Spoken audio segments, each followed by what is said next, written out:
Toyota GT86, tapi ini version 2.0 auto, naturally aspirated, okey, menggunakan boxer engine. Ini salah satu unit JDM car dan dia punya power output sekitar 210 ke 212 HP dan dia boleh produce sekitar 210 ke 220 Nm. Tapi saya tak berapa nak mahir sangat pasal kereta ni.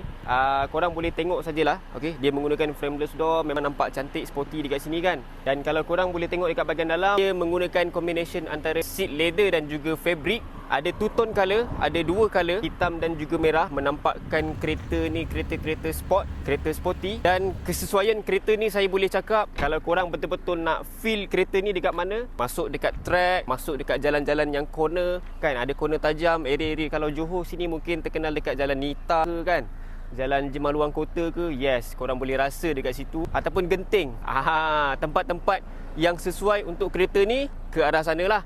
Jemaluang ke Nita, Genting, memang korang boleh feel 100% kereta ni punya cornering macam mana, driving experience kereta ni macam mana. Dan ini adalah dia punya exterior look bahagian belakang. Memang nampak sporty, of course lah, bukan family car kan, hanya boleh muatkan mungkin maksimum pun 2 dewasa saja. Belakang masuk untuk kanak-kanak. By the way, kalau korang nak tahu lebih lanjut pasal kereta, boleh follow TikTok Amy Kereta dan like video ni, komen dekat bawah.